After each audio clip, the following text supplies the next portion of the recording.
At least a dozen people have died and more are injured following a Russian missile attack on a city in northern Ukraine earlier today. That's according to Ukrainian officials. Following the attack, President Volodymyr Zelensky again called on Western allies for more air defenses.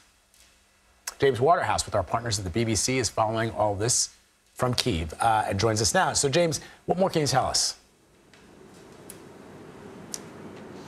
Well, it was a morning where people were diving for cover amidst the haunting sound of 3 Russian missiles hitting in the centre of the northern city of Chernihiv. Now, it is around 60 miles from the border with Russia. As a result, you don't get much notice when it comes to missile strikes. Sirens will sometimes sound, but you'll often hear the sound of explosions shortly after that. Now, authorities are saying an 8-story residential block was hit. Rescue teams are still trying to get to people under the rubble. It's a well-rehearsed routine for countless Ukrainian cities that don't necessarily need to be close to the front line, and we can expect the death toll of 14 to rise. But it's interesting that Volodymyr Zelensky isn't just blaming Russia, obviously, for its continued invasion, but he's also taken aim at his Western allies for not giving him sufficient air defences to prevent this attack from happening.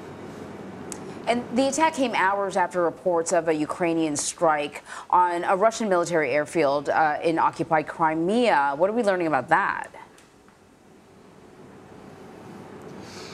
Yeah, we've heard, well, we were getting reports from Russian telegram channels online which have confirmed that, that are corroborating that the images we're seeing of explosions in a Russian airbase in the north of the occupied Crimean peninsula. We haven't heard anything yet from the Ukrainian military, but this is what we tend to see in tandem with the fighting on the front lines and with the airstrikes we've just discussed. Ukraine is continuing to try and target sites deep into occupied Crimea. We've seen them target naval bases before, dry docks, as well as Russian Navy ships, to the extent that many vessels have had to relocate further east, deeper into the Black Sea. It's one source of success for Ukraine against a backdrop of really continued Russian advances in the east and Russia continuing or resuming its strategy of targeting energy infrastructure sites across Ukraine. The BBC has also confirmed that over 50,000 Russian service members have been killed in Ukraine since February of 2022.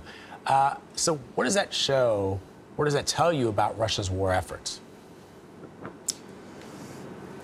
Well, I think it shows you primarily the tactics it has been using. Many soldiers often describe it as a meat grinder, where Russia, because of its superior size to Ukraine, has mounted wave after wave of attack at an enormous human cost as it tries to take as much Ukrainian territory as possible. Now, colleagues have looked at open sources such as news reports and dossiers inside Russia, as well as satellite imagery of cemeteries, which give you the figure of 50,000. It's a quarter higher than last year, and it's 8 times higher than the official estimates from Moscow. That said, the figure for both sides is going to be far greater. North of, we're talking about hundreds of thousands of deaths, I think, by the time this war grinds to a halt, whenever that may be, because both sides give figures to try and confuse the other, but it gives you an idea of the continued human cost on a daily basis, which is the reality of this invasion. Yeah, and I think it's a good thing to highlight, to remind people that this is war. When you use the word meat grinder, we're talking about human beings, and the end of the war is nowhere near in sight. Thank you so much.